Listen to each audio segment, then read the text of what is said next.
Hello viewers, আসসালামু আলাইকুম। আজকের ভিডিওতে আমি দেখাবো কিভাবে আপনারা একটি ইউআরএল শর্টনার ওয়েবসাইট তৈরি করবেন। আমরা এই ইউআরএল শর্টনার ওয়েবসাইটটি তৈরি করার জন্য একটি পিএইচপি স্ক্রিপ্ট ব্যবহার করব। এই স্ক্রিপ্টটি হচ্ছে প্রিমিয়াম ইউআরএল শর্টনার স্ক্রিপ্ট। তো এই ইউআরএল শর্টনার ওয়েবসাইটটি তৈরি করতে হলে সর্বপ্রথম আমাদের ওয়েব হোস্টিংয়ের সি প্যানেলে প্রবেশ করতে হবে। তো আমি এখন সি প্যানেলে প্রবেশ করছি। সি প্যানেলে প্রবেশ করার পর আমরা প্রথমে ডাটাবেস তৈরি করব। এই জন্য দেখুন আমি ডাটাবেস মেনুতে এসেছি। ডাটাবেস, এই ডাটাবেস থেকে আমরা মাই এসকিউএল ডাটাবেস এখানে ক্লিক দিব।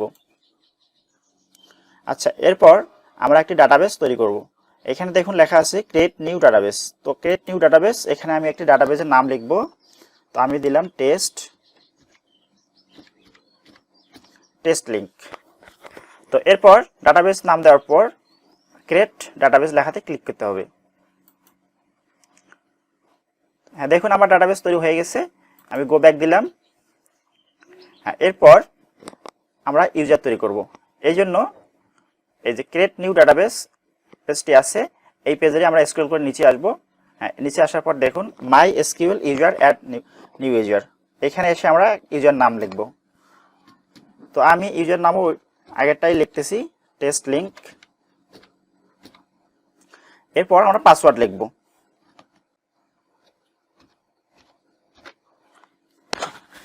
হ্যাঁ, পাসওয়ার্ড লেখার পর আমরা নিচে ক্রিয়েট ইউজার, এই ক্রিয়েট ইউজার লেখাতে আমরা ক্লিক করব।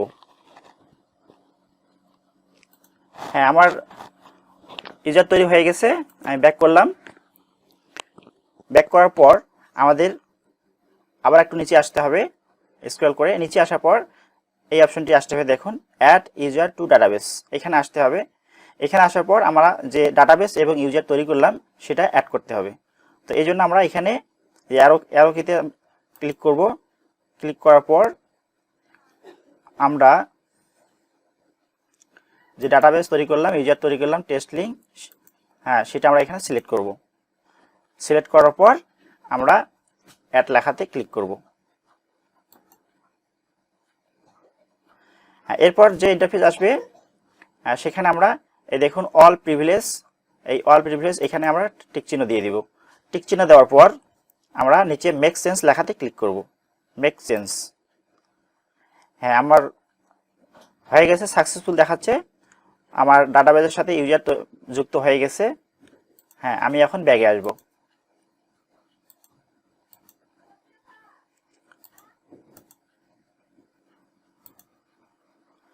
হ্যাঁ, ব্যাগে আসার পর আমার এখন যে কাজ করতে হবে সেটা হচ্ছে আমাকে স্ক্রিপ্ট ফাইলটি আপলোড দিতে হবে। এই জন্য আমি ফাইল মেনুতে এসে আমি ফাইল ম্যানেজারে ক্লিক করব। ফাইল ম্যানেজারে ক্লিক করার পর আমি স্ক্রিপ্টটি আমার কোথায় আপলোড দিব সেটা আমাকে নির্বাচন করতে হবে। বাম পাশে অনেকগুলো ফোল্ডার আছে, এখান থেকে আমি যে সাবডোমেনে বা ডোমেনে আমি ইনস্টল করব সেটা সিলেক্ট করতে হবে। তো আমি এখন টেস্ট করার জন্য করতেছি, এই জন্য আমি টেস্ট নামে একটি সাবডোমেন খুলেছি। এই টেস্ট সাবডোমেনে আমি এখন স্ক্রিপ্ট আপলোড দিব। এই দেখুন test.axons.com, এই টেস্ট ডোমেনে আমি সাবডোমেনে আমি এখন স্ক্রিপ্টটি ইনস্টল করব। আমি এটা ওপেন করলাম। হ্যাঁ, ওপেন করার পর এই যে দেখুন এখানে কোনো ফাইল নেই, ফোল্ডার নেই, এই দুটো আছে, এগুলো ডিফল্ট দেওয়াই থাকবে। তো এখন আমি আমার স্ক্রিপ্টটি এখন এখানে আপলোড দেব। তো এই জন্য উপরে দেখুন আপলোড লেখা আছে, আপলোড, এই আপলোড লেখাতে আমরা এখন ক্লিক দেব। এরপর সিলেক্ট ফাইল সিলেক্ট করতে বলতেছে, আমি সিলেক্ট ফাইল লেখাতে ক্লিক করলাম। হ্যাঁ, এরপর আমাকে এখন ফাইলটি নির্বাচন করতে হবে কোথায় আছে। তো এখানে দেখুন আমি নির্বাচন করে দিলাম, দেওয়ার পর ওপেন লেখাতে ক্লিক দিব। হ্যাঁ, এখন দেখুন আমার স্ক্রিপ্টটি আপলোড হচ্ছে, স্ট্যাটাস দেখাচ্ছে।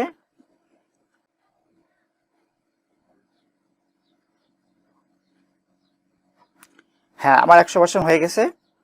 এখন আমি নিচে গো ব্যাক এখানে ক্লিক দেব। হ্যাঁ, দেখুন আমার স্ক্রিপ্ট এখানে দেখাচ্ছে। এটা আনজিপ করতে হবে, জিপ অবস্থায় আছে, এটা আমাকে আনজিপ করতে হবে। আনজিপ করার জন্য এটা আমি নির্বাচন করব। সিলেক্ট করার পর হ্যাঁ ওপরে লেখা দেখুন এক্সট্রাক্ট লেখা আছে, এক্সট্রাক্ট, এই এক্সট্রাক্ট লেখাতে আমরা ক্লিক দেব। হ্যাঁ, এরপর ক্লিক দেওয়ার পর এখানে এক্সট্রাক্ট ফাইল লেখাতে আমরা ক্লিক করব। হ্যাঁ, এক্সট্রাক্ট হচ্ছে। হ্যাঁ, এক্সট্রাক্ট ওকে হয়ে গেছে। আমরা এখন ক্লোজ করে দেবো। এটা ক্লোজ করার পর এখানে আমার যে আপলোডকৃত ফাইলটি আছে জিপ অবস্থায়, হ্যাঁ, এটা আমরা রাখতে পারি অথবা ডিলিট করতে পারি। তো আমি এখন এটাকে ডিলিট করে দেব। সিলেক্ট করলাম, ডিলিট বাটনে ক্লিক করলাম, আমি কনফার্ম করে ডিলিট করে দিলাম। এরপর আমার যে কাজটি হবে সেটা হচ্ছে যে আমি ফাইলটি যে আমি এখানে আপলোড দিলাম সেটা এই মূল পাতায় নিয়ে আসতে হবে, মূল পেজে নিয়ে আসতে হবে। এই জন্য আমি এটা এখন ওপেন করলাম। হ্যাঁ, ওপেন করার পর আমি সবগুলো ফাইল সিলেক্ট করে নিলাম। সিলেক্ট করে নেওয়ার পর আমি এখন মুভ করব।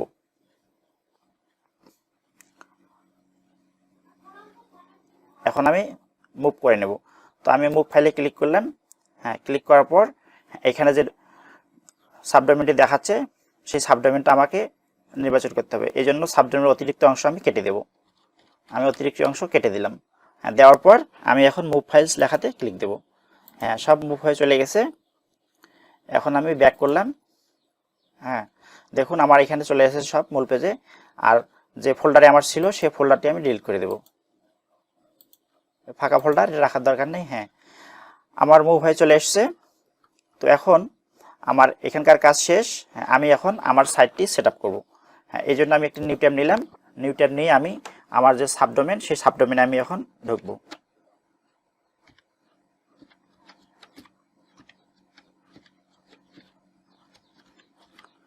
হ্যাঁ, আমি এখন সাবডোমেনে ঢুকবো। হ্যাঁ, সাবডোমেনে ঢোকার পর এখন এখানে অনেকগুলো অপশন আছে। এগুলো আপনারা চাইলে পড়ে নেবেন। হ্যাঁ, না পড়লে সমস্যা নেই, আপনারা সরাসরি নিচে আসবেন। প্রসিড লেখাতে ক্লিক করবেন। প্রসিড, আমি প্রসিড লেখাতে ক্লিক করলাম। হ্যাঁ, ক্লিক করার পর আপনাদের এখানে যে অপশনগুলো আছে ইনভাইটো পারচেস কোড, হ্যাঁ, এখানে কোনো কিছু পরিবর্তন করার দরকার নেই। আপনারা যদি কিনে থাকেন তাহলে এখানে কোডটা বসাবেন। কোড বসার পর আবার প্রসিড লেখাতে ক্লিক করবেন। হ্যাঁ, তারপর আপনারা এখানে দেখুন অনেকগুলো অপশন আছে। ডাটাবেস হোস্ট, এখানে লিখতে হবে লোকাল হোস্ট।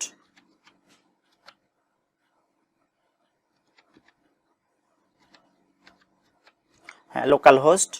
তারপর ডাটাবেস নেম, এখানে ডাটাবেস নেম লিখতে হবে, অর্থাৎ আমরা যে একটু আগে ডাটাবেস তৈরি করলাম সেই ডাটাবেসের নামটা এখানে আমাদের লিখতে হবে।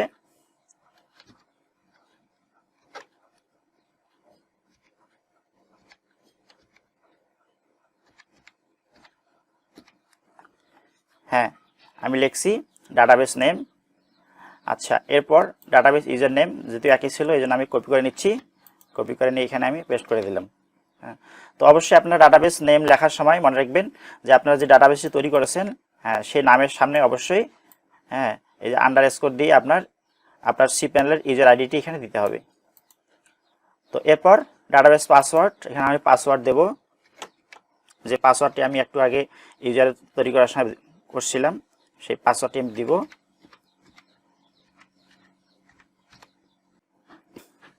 হ্যাঁ, তারপর ডাটাবেস প্রেফিক্স, হ্যাঁ, এটা প্রেফিক্স অপশনাল, এটা দিলে হবে না দিলে হবে। এরপর আপনারা নিচে আসবেন, আসার পর এখানে প্রসিড লেখাতে ক্লিক করবেন। হ্যাঁ, দেখুন ডাটাবেস সাকসেসফুলি ইনস্টলড, আমি স্ট্যাটাস দেখতে পাচ্ছি ডাটাবেস সাকসেসফুলি ইনস্টলড, অর্থাৎ ইনস্টল হয়ে গেছে। এখন আমি অ্যাডমিন ইমেল, অর্থাৎ আমার এখানে অ্যাডমিন ইমেল দিতে হবে। আমি অ্যাডমিন ইমেল দিচ্ছি।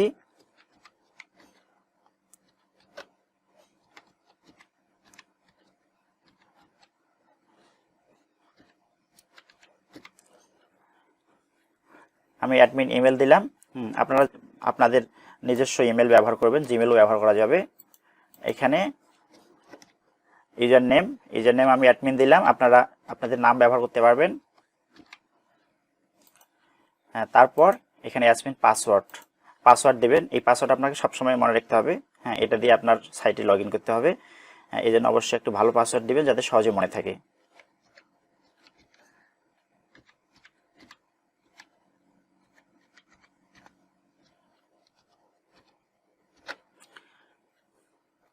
হ্যাঁ, পাসওয়ার্ড লেখা শেষ। এরপর সাইট ইউআরএল, এটা ডিফল্টভাবে দেওয়াই থাকবে, এটাতে কিছু করার দরকার নেই। আপনারা সরাসরি নিচে এসে প্রসিড লেখাতে ক্লিক করবেন। হ্যাঁ, অ্যাডমিন সাকসেসফুলি ক্রিয়েটেড, অর্থাৎ আমার সাইট তৈরি হয়ে গেছে। সব কিছু আমি কমপ্লিট দেখতে পাচ্ছি। এখন আমি নিচে কেউ ভিজিট ইউর সাইট এই লেখাতে আমি ক্লিক দিব। হ্যাঁ, দেখুন আমার সাইট চলে এসেছে। আমার দেখুন লিঙ্ক দেখুন অ্যাড্রেস বাই test.axsens.com, অর্থাৎ এই সাবডোমেনে আমি আমার সাইটটি তৈরি করেছি, ইনস্টল করেছি স্ক্রিপ্টটি। হ্যাঁ দেখুন আমার ইনস্টলকৃত স্ক্রিপ্টটি রান হয়ে গেছে। তো এখানে আমি এখন একটি টেস্ট লিঙ্ক করব। যেমন আমার এখানে অনেকগুলো লিঙ্ক আছে, আমি একটা দিলাম। হ্যাঁ, দেওয়ার পর আমি শর্ট করব। এই জন্য লিঙ্কটা এখানে দেওয়ার পর আপনারা এখানে শর্ট অ্যান্ড লেখায় ক্লিক করবেন। আমি শর্ট অ্যান্ড লেখাতে ক্লিক করলাম। হ্যাঁ দেখুন লিঙ্কটি আমার শর্ট হয়ে গেছে, এই যে দেখাচ্ছে। হ্যাঁ test.axsens.com, এই যে কোড আছে। হ্যাঁ, তো এভাবে আমরা আমাদের একটি ইউআরএল শর্টেনার ওয়েবসাইট আমরা তৈরি করতে পারবো। তো আজকে এ পর্যন্তই, সবাই ভালো থাকবেন। আল্লাহ।